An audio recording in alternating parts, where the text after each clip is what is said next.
오늘 말씀은 예레미야 29장 1절부터 14절까지입니다. 그 중에서 11절의 말씀을 읽겠습니다. 여호와의 말씀이니라. 너희를 향한 나의 생각을 내가 아나니 평안이요 재앙이 아니니라. 너희에게 미래와 희망을 주는 것이니라. 아멘. 오늘도 하나님의 사랑과 은혜가 우리 가운데 함께 하시는 줄 믿습니다. 하나님은 이 세상 어느 누구보다도 저와 여러분을 가장 잘 알고 계십니다. 여러분의 머리털 숫자를 알고 계신가요? 모르죠. 하루에도 몇 개씩 빠지고 몇 개가 새로 나는지 우리는 잘 모릅니다. 그러나 성경은 이렇게 말하고 있습니다. 마태복음 10장 30절 너희에게는 머리털까지 다 세신 바 되었나니. 누가복음 12장 7절 너희에게는 심지어 머리털까지도 다 세신 바 되었나니 두려워하지 말라. 너희는 많은 참새보다 더 귀하니라. 아멘. 머리털의 숫자도 다 아시는 하나님. 자기가 사랑하는 사람에 대해서 잘 알고 싶어하는 것이 너무 당연하죠. 하나님은 우리를 사랑하십니다. 잠깐만이 아니라 영원토록 끝까지 사랑하시고 우리를 책임져 주십니다. 우리의 여러 가지 상황이 지금 안 좋더라도 지금이 끝이 아닙니다. 우리를 향한 하나님의 생각은 재앙이 아니라고 분명하게 말씀하고 있습니다. 재앙이 아니라 평안이요 또 미래와 희망을 주시는 분, 그분이 하나님이신 줄 믿습니다. 하나님은 우리에게 가장 좋은 것 주기를 원하십니다. 지금은 힘들더라도 우리가 끝까지 가봐야 하는 거예요. 오늘 본문의 말씀은 이스라엘 백성들이 포로로 끌려간 상황에서의 이야기입니다. 다른 나라의 포로가 된다는 것, 나라와 가정과 개인의 측면에서 아주 불행한 일이죠. 평생에 한 번이라도 겪지 말아야 하는 고통입니다. 이 고통을 통해서 하나님이 주시고자 하는 메시지가 있습니다. 포로된 사람들은 고통이 빨리 끝났으면 좋겠다고 생각합니다. 우리도 그렇잖아요. 고난이, 연단이 빨리 끝나기를 원합니다. 포로로 잡혀간 사람들 가운데는 거짓 선지자들도 있었습니다. 포로 기간이 2년밖에 안 된다고 거짓말을 하는 거예요. 그러나 하나님은 70년의 기간이 지나야 고국으로 되돌아온다고 말씀해 주셨습니다. 누구의 말을 믿고 싶겠어요? 당연히 짧은 거죠. 2년만이 지나면 다시 돌아가겠구나. 대충 버티면 되겠구나. 오늘 본문 10절의 말씀을 보면 여호와께서 이와 같이 말씀하시니라. 바벨론에서 70년이 차면 내가 너희를 돌보고 나의 선한 말을 너에게 성취하여 너희를 이곳으로 돌아오게 하리라. 아멘. 70년의 기간 동안 하나님 떠났던 마음을 회개하고 하나님을 간절히 찾기를 원하는 그런 마음이 담겨져 있습니다. 고난의 기간은 하나님을 찾는 기간입니다. 이 고난을 누가 주셨나요? 하나님이 주셨다고 말씀하고 있습니다. 4절에 보면 만군의 여호와 이스라엘의 하나님께서 예루살렘에서 바벨론으로 사로잡혀 가게 한 모든 포로에게 이와 같이 말씀하시니라. 누가 바벨론으로 사로잡혀 가게 했습니까? 하나님이십니다. 7절에도 이렇게 말씀하고 있어요. 너희는 내가 사로잡혀 가게 한 그 성읍의 평안을 구하고. 내가 사로잡혀 가게 했다. 하나님이 사로잡혀 가게 하셨다라고 하는 거예요. 하나님이 이스라엘 백성들을 포로되게 하셨고 하나님이 사로잡혀 가게 하셨습니다. 시편 66편 10절에서 12절의 말씀을 보면 하나님이여 주께서 우리를 시험하시되 우리를 단련하시기를 은을 단련함같이 하셨으며 우리를 끌어 그물에 걸리게 하시며 어려운 짐을 우리의 허리에 메어 두셨으며 사람들이 우리 머리를 타고 가게 하셨나이다. 우리가 불과 물을 통과하였더니 주께서 우리를 끌어내사 풍부한 곳에 들이셨나이다. 아멘. 하나님이 우리를 시험하시되 하나님이 고난을 주셨다고 말씀하고 있습니다. 하나님이 우리를 단련하시기를 은을 단련함같이 하셨다라고 기록하고 있어요. 11절에는 우리를 그물에 걸리게 하셨다. 어려운 짐을 우리 허리에 메어 두셨다라고 말씀하고 있죠. 그러나 이 상태로 계속 있는 것이 아니라 우리가 불과 물을 통과했더니 이제 하나님의 시험을 통과했더니 그 후에는 어떻게 되었나요? 주께서 우리를 끌어내사 풍부한 곳에 들이셨다. 고난의 끝 주님이 하십니다. 반드시 끝이 있다는 거예요. 하나님이 끝나게 해주십니다. 그 고난이 끝나면 풍부한 곳에 우리를 들이시는 거예요. 너무 감사하죠. 지금은 너무 막막한데 이대로 힘든 삶이 지속되는 것이 아니라 하나님이 끝나게 해주십니다. 불과 물을 잘 통과하면 되는 거예요. 우리가 예수님 믿고 하나님의 자녀가 되었는데 고난이 있어요. 형통하면 참 좋은데 고난이 있습니다. 우리의 모든 고난, 모든 일 가운데는 하나님의 섭리가 있는 줄 믿습니다. 고난을 통해서 우리에게 주시고자 하는 하나님의 뜻이 있습니다. 이것을 우리가 알아차리는 것이 중요합니다. 하나님의 자녀가 잘못된 길로 가면 가만히 놔두는 부모가 어디 있습니까? 징계 없는 자식은 사생아라고 말씀하고 있습니다. 히브리서 12장 8절에 징계는 다 받는 것이거늘 너에게 없으면 사생자요 친아들이 아니니라. 아멘. 징계는 다 받는다. 친아들이기 때문에 징계하십니다. 친아들 아니면 징계 안 하죠. 그러나 우리가 징계를 받는다라고 하는 것은 하나님이 나를 친아들로 인정하시는 거구나 라는 것 때문에 우리는 기뻐해야 합니다. 하나님의 징계가 있을 때 우리는 어떤 자세를 취해야 할까요? 인정해야 합니다. 받아들여야 합니다. 이스라엘 백성들에게 바벨론으로 사로잡혀 가서 거기서 농사도 짓고 결혼도 하고 정상적인 생활을 하라고 말씀하고 있습니다. 본문 6절에 보면은 아내를 맞이하여 자녀를 낳으며 너희 아들이 아내를 맞이하며 너희 딸이 남편을 맞아 그들로 자녀를 낳게 하여 너희가 거기에서 번성하고 줄어들지 아니하게 하라. 아멘. 너에게 당한 그 고난을 부정하고 무시하지 말고 불평하지 말고 하나님 말씀을 읽으면서 하나님 앞에 충실하게 자기의 삶을 살아가라. 내가 고난 당하는 거 누가 제일 잘 알고 있습니까? 하나님입니다. 하나님이 다 알고 계신 거예요. 우리는 내 마음 누가 알아주기를 바라서 자꾸 누군가에게 이야기하고 싶고 위로받고 싶어 합니다. 그것이 조금은 도움은 되겠지만 그러나 하나님이 가장 잘 아십니다. 내 상황과 내 심정을 누구보다도 잘 아시는 분이 바로 하나님이십니다. 이 고난의 기간 어떻게 보내야 하겠습니까? 하나님께 돌아가야 합니다. 기도하면서 하나님께 돌아가야 합니다. 말씀 읽으면서 하나님께 돌아가야 합니다. 본문 7절에 너희는 내가 사로잡혀 가게 한 그 성읍의 평안을 구하고 그를 위하여 하나님께 기도하라. 이는 그 성읍이 평안함으로 너희도 평안할 것임이라. 아멘.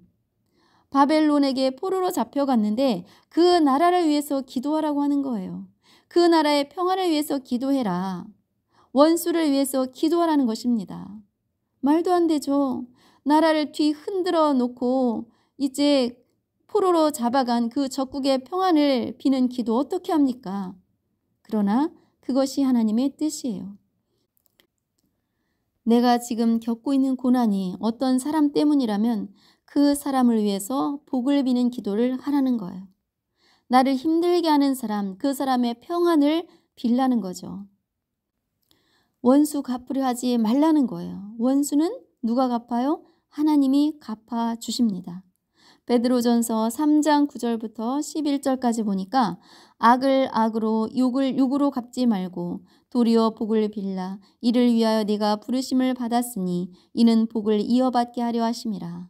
그러므로 생명을 사랑하고 좋은 날 보기를 원하는 자는 혀를 금하여 악한 말을 그치며 그 입술로 거짓을 말하지 말고 악에서 떠나 선을 행하고 화평을 구하며 그것을 따르라. 아멘. 악을 악으로 욕을 욕으로 갚지 말아라. 도리어 복을 빌어라. 이를 위하여 네가 부르심을 받았다. 그렇게 하라는 이유는 복을 이어받게 하려 함이라. 우리에게 복 주시려고 이 말씀을 해 주셨습니다. 네가 고난당하고 있더라도 네 혀를 금해서 악한 말을 그쳐라. 불평하지 말아라. 그 사람을 비난하지 말아라. 선을 행하라. 화평을 구하라. 이것이 하나님이 원하시는 고난받는 자의 태도인 줄 믿습니다. 성경을 읽으면서 하나님의 뜻을 알고 불평 대신 기도하면서 주어진 삶을 잘 살아가고 있으면 하나님이 일하신다고 말씀하고 있습니다. 고난의 끝을 누가 맺으시나요? 하나님이십니다.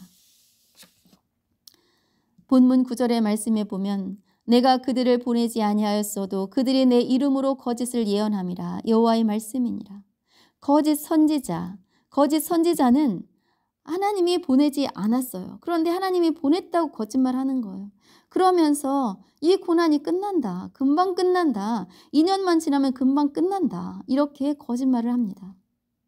사단은 우리를 하나님의 은혜 가운데 살지 못하게 하려고 우리의 생각으로 거짓 메시지를 줍니다. 고난 속에서도 하나님을 기억하지 못하게 합니다. 언젠가는 좋아지겠지. 유행을 바라는 거예요. 하나님께 돌아오려는 생각을 못하게 합니다. 거짓 예언을 한 그 거짓 선지자 하나냐는 결국 죽음을 맞이하게 되었습니다. 하나님 앞에서의 거짓은 결국 멸망합니다. 우리는 분별할 줄 알아야 합니다. 우리 고난 중에서 돈 문제가 가장 많죠.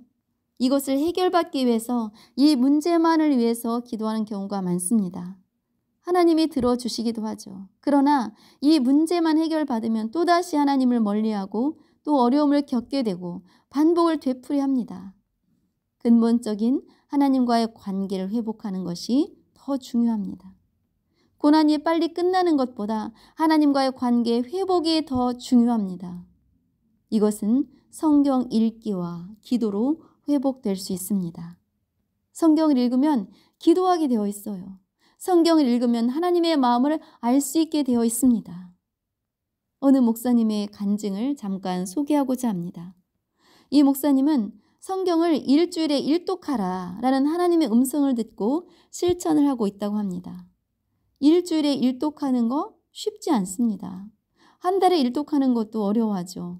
일주일에 신약과 구약을 다 읽는 거 어렵습니다. 그러나 이 목사님은 순종하고 있다고 해요. 그렇게 읽다 보니 하나님의 마음을 너무 잘 알게 되더라는 거예요. 하나님의 그 우리를 향한 그 사랑이 너무 느껴져서 순종을 안 할 수가 없게 되더라는 겁니다. 그분은 또 목회 현장에서 일찍 은퇴하라는 메시지를 듣고 조금 일찍 은퇴를 했다고 해요. 교회에서 주는 전별금 1억 원도 그 교회에 도로 헌금을 했다고 합니다.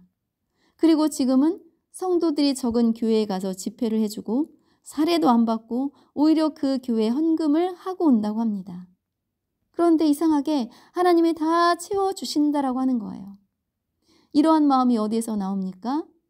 성경을 읽기만 했는데 되더라는 거예요. 그 목사님의 자녀들도 성경 읽으면서 놀라운 복을 누리며 살고 있다고 하나님의 은혜를 간증하는 것을 들었습니다. 하나님은 우리가 하나님 마음 알기를 원하십니다.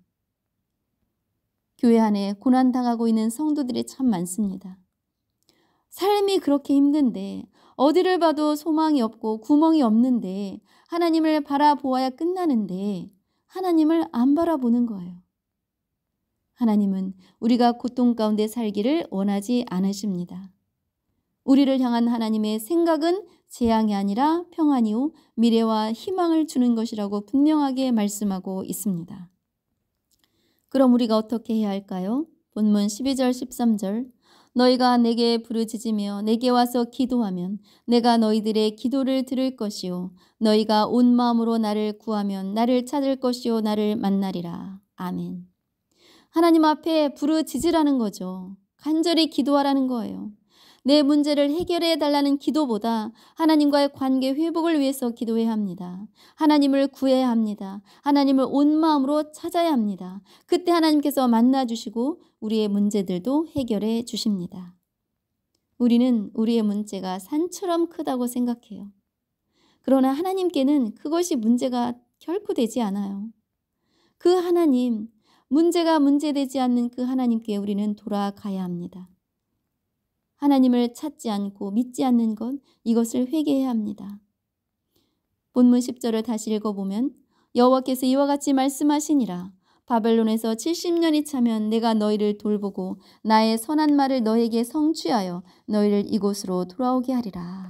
아멘. 하나님은 반드시 우리를 돌보십니다. 하나님이 주신 고난 반드시 끝나게 해주십니다. 우리가 하나님을 만날 때 끝나게 되는 거예요.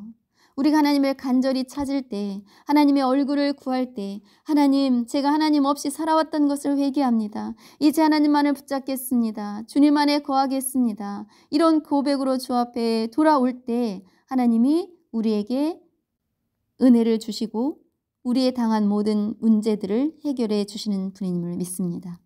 시편 119편 71절에 보면은 고난당한 것이 내게 유익이라 이로 말미암아 내가 주의 율례들을 배우게 되었나이다. 아멘. 고난당한 것이 왜 유익입니까? 고난이 없으면 하나님을 안 찾아요. 그러나 고난이 있을 때 하나님을 찾게 되고 하나님을 만나게 되는 유익이 있습니다. 하나님의 말씀 앞으로 돌아가게 되는 유익이 있습니다. 그래서 우리는 고난당했을 때 하나님께서 이 고난을 우리에게 주셨구나 라고 우리가 알게 된다면 감사하게 되는 거예요. 감사. 하나님, 이 고난을 통해서 내가 하나님께 더 가까이 가게 되겠군요. 감사합니다. 어떤 은혜를 주실지 감사합니다.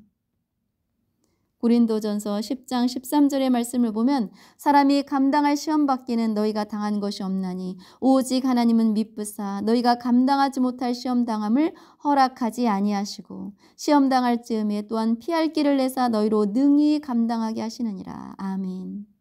성도들이 겪고 있는 고난, 그 고난은 감당할 정도의 것을 주신다라는 거예요. 감당 못할 것을 하나님이 허락하지 아니하신다. 감사하죠. 아, 내가 지금 겪고 있는 고난이 나는 엄청 큰 것 같은데 그러나 내가 감당할 수 있는 것을 주셨구나. 우리는 감사할 수 있습니다. 내가 감당 못할 것은 피하게 하신다 라고 말씀하신 거예요. 본문 14절의 말씀을 다시 한번 읽겠습니다. 이것은 여호와의 말씀이니라. 나는 너희들을 만날 것이며 너희를 포로된 중에서 다시 돌아오게 하되 내가 쫓아보내었던 나라들과 모든 곳에서 모아 사로잡혀 떠났던 그곳으로 돌아오게 하리라. 이것은 여호와의 말씀이니라. 아멘. 하나님은 일하십니다. 부르짖을 때에 만나주시고 포로된 중에서 다시 돌아오게 하십니다. 고난은 끝이 있습니다. 하나님을 만날 때 그때가 끝입니다. 우리가 겪는 고난 힘드시죠. 아프죠. 그러나 반드시 끝이 있다는 거예요. 하나님의 얼굴을 구하시기 바랍니다. 예수님도 고난을 당하셨습니다. 이사야 53장 7절 그가 고난을 당하여 그가 곤욕을 당하여 괴로울 때에도 그의 입을 열지 아니하였으며 마치 도수정으로 끌려가는 어린 양과 덜깎느지 앞에서 잠잠한 양같이 그의 입을 열지 아니하였도다. 아멘. 곤욕을 당하는데 괴로운데 그의 입을 열지 아니하였습니다. 입을 열지 않았어요. 예수님은 십자가의 고난 앞에서 인내하셨습니다. 말이 없으셨어요. 하나님의 뜻이 이루어지기를 순종하셨습니다. 이 고난을 통해서 우리에게 구원을 베풀어 주신 거죠. 예수님의 고난은 유익이 있었습니다. 어떤 유익? 하나님께 순종하는 유익, 하나님께 순종함으로 많은 인류를 구원할 수 있는 그런 유익이 있었던 것입니다. 예수님의 고난은 하나님의 뜻을 이루셨습니다. 우리의 고난, 하나님의 뜻을 나타나게 해 주실 것을 믿습니다. 오늘 본문의 11절의 말씀, 여호와의 말씀이니라. 너희를 향한 나의 생각을 내가 아나니 평안이요 재앙이 아니니라. 너희에게 미래와 희망을 주는 것이니라. 아멘. 우리에게 평안을 주시고 미래와 희망을 주시는 하나님을 간절히 찾는 우리 모두가 되기를 주님의 이름으로 축복합니다.